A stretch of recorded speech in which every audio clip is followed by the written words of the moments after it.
I think I'm going to go insane. It's been 28 days since the 17th of December, and the rain hasn't faltered for a second since then. It keeps falling in sheets, driving down from the heavens like a waterfall. Outside, you feel like you could drown just by walking. When this all started out, I don't think that anyone thought much of it. I mean, this nightmare was just another winter storm back then. It started in kind of an odd place, out in the North Atlantic, across from the Gulf of St. Lawrence, but I'm not sure that really meant anything to people who weren't meteorologists or oceanographers. The storm started out expanding very rapidly. I'm not sure if it's still growing or not, since the TV hasn't come on for more than 3 weeks, but it sure hasn't moved at all. Things started looking more bizarre when the wind failed to move the storm. It just kept hammering New England, growing south along the coastline from Maine all the way down to where I lived in Nassau County, just outside of New York City. The weather forecast changed every few minutes as forecasters revised their estimates, going from saying that there will be light flurries to saying that there would be a few inches of snow, to saying that there would be an absolute blizzard across the city, and that everyone should stay inside. My wife Sarah couldn't heed that warning though. She had to go to work and I had to stay home and take care of our 5-year-old daughter, Tanya. When my wife walked outside that morning, I promised her that I would keep Tanya safe. Watching Sarah pull out of the driveway in her Nissan Altima, I had no idea that that would be the last time I would ever see her. As the day wore on, the weather took a turn for the worse. It looked like the weather forecasters were right, predicting one of the worst storms New York had seen in over a century. It amazed me when the power stayed on late into the night, but I wasn't complaining. You never know exactly how bad a blackout really is until you go through one with a 5-year-old who's still horrified of the dark. Not that I can't say I'm not scared of the dark anymore myself. The last time we saw the cheerful, smiling forecasters on the Weather Channel, they were saying that the storm had expanded south into New Jersey, and that we could receive 2 feet of snow during the night. It was about 6:23 p.m., I think. Less than a minute later, the Weather Channel cut off, and every program on the television changed to a warning, telling everyone to get out of New York City, along whatever bridge they could take, and avoid Manhattan Island. I tried to reach the company where Sarah worked on my phone, but the lines were down. I didn't really know what was going on, but I decided to listen to the reporters on my TV and get Tanya out of the city. I struggled with the idea that I just would desert Sarah, who worked in Manhattan. But when I got outside, I realized that I couldn't possibly risk going there. To the south, across the horizon, the dark clouds of the night were painted red with flames. The traffic was horrible, but not as bad as you might think. A lot of people were reluctant to leave. They all seemed to be in shock. I drove my Cadillac along the roads through Nassau and Queens, seeing a lot of people standing by the roadside, watching the shadow of the flames flickering against the city, but running into far fewer actually driving along the road. Some of the people were slowly making their way by foot out of the city, and as time went on, the traffic congestion got a bit worse. But amazingly, I was able to get myself and Tanya out of New York before it became so bad that I couldn't drive at all. I still remember looking across the harbor on the road from Queens to the mainland and seeing Manhattan Island burning. I don't think I'll ever forget that. Tanya kept staring out the window speechless, and tired too, I believe. I don't know for certain what time it happened to be, but I think it was past 11. All night, I drove through the countryside, trying to pick up a radio station that could tell me what was going on. There was nothing anywhere, though, except news of the mandatory evacuation of New York. It seemed odd to me that I had seen very few police officers and no military officials anywhere. Now, looking back, I think they were all probably either elsewhere or dead. The next day, things were worse. The weather started getting warmer, and the snow turned to rain. Piles of snow by the roadside were melting, and the black top was covered with water and mud. The clouds kept getting darker as the day went on, and we ran into more and more traffic coming from places all along coastal New England. The radio evacuation order was going out then to everyone from Massachusetts south to New Jersey. By the time that night fell, it was pretty hard to tell night from day. Tanya started asking me where her mother was, and I had to lie to her and tell her that Sarah was okay. Really, I was lying to myself too. I thought that maybe she was somewhere along the highway right now, safely in her silver Altima. I had no doubts now that she was already dead. We eventually had to pull off the road and go to sleep in our car.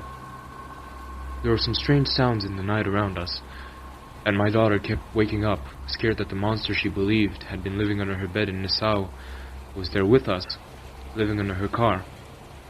I told her that it was all just imagination, but I couldn't help hearing the scratching on the undercarriage or the occasional low purr coming from somewhere further out in the night. When morning came, everything seemed well again. That is, until I got moving. I wanted to believe that the sounds I had heard the night before, and the ever-present sense of something out there in the night, had all been figments of my imagination, but what I saw along the roadside shook that pleasant notion right out of my head. Everywhere there were cars still sitting on the roadside, their windows broken out, and their doors sometimes torn off the hinges. Some of them were covered with blood, with trails of gore leading away from them to the mud and melting snow. In a tree, in front of a lonely farmhouse, somewhere far up in the north, a group of people were hanging naked, fully eviscerated by some inhuman force. I tried to keep my daughter from looking, but her eyes must have fallen on them. She was nearly silent all day. There was no way that I was going to stay out in the car that night. Instead, I chose to find a house along the road which looked empty. And, well, I broke in. To be more accurate, I knocked on the door and it cracked open on its own. No one was inside, so I decided that I and Tanya could stay there for the night. The door locked safely and securely behind us, and we seemed to be safe. We've been in that house ever since. At first, we stayed in the upper part of the house, but as the nights and days grew together into one pitch-black blur, we decided that the basement was probably safer. Just in time, too.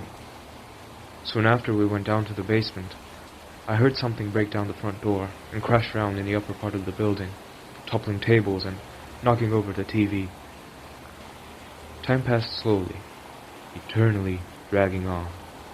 The temperature kept getting warmer and warmer until it began to feel more like the middle of summer than the middle of winter.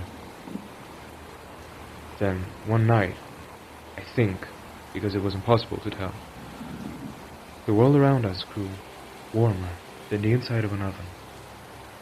I can't say that the temperature was lower than 150 degrees. It was almost literally scalding. A little bit of water had started creeping into the basement through windows high up on the walls, and my daughter and I tried to stay out of the way because it was literally hot enough to boil. That was the night I saw something I really wish I could unsee. My daughter went to sleep early. She was tired and, I think, a little sick. For a little while, I let her sleep alone, choosing to look out through one of the closed windows, where no water was pouring in. At first I saw nothing except for the pitch black of the storm. But then I noticed something out there in the night. A few darkly glowing patches of luminescent green coming from something I couldn't see. I watched them for a while as they bounced through the deepest darkness, moving along at a distance I really couldn't understand. Then there were several bright flashes of lightning, and I realized that what I was watching was much larger than anything I could have possibly imagined. How tall it was, I'm not totally sure, but I know it had to be bigger than a mountain. It was still just a shadow in the distance, but it had enough form for me to know that it was not normal, even in the twisted alternate version of reality which comes with the storm. I could feel the heat coming off of it, and coming through the window. Like an open fire, less than an inch from my face. In its wake, there were flames spouting up from the forests of southern New York, and casting black trails of smoke against the black sky. Soon, the light from the brief outburst of lightning strikes fell away, but the green glow continued. I kept watching for a while before going back to sit with Tanya, but those images were burned into my mind. When morning came, the world was a bit cooler. As the next day wore on, and the day after it, the temperature went even lower, and so did our stocks of food. The owners of the house had a few weeks' worth of food in the basement. Apparently there were farmers who had kept old traditions of canning and drying their own produce. It lasted us longer than we thought, but now we've been out for a while, and I think that Tanya and I are going to head out. If the car works, we'll take it. If it doesn't, we'll figure something out. There's water everywhere, and it's more than 1 foot deep on the flat land here. The ground reached its saturation points weeks ago, and the water hasn't had time to drain away fully. I don't know what's going to happen if it keeps raining. I guess this part of New York is just going to join the Atlantic Ocean. I'm just thinking that maybe we can get to safety somewhere. There has to be some place where this storm hasn't reached. I'm leaving this note here, just in case someone finds it eventually. I just want there to be some remnant of Tanya, Sarah, and I passing through this world. I don't want us to just be 3 more faces in the storm.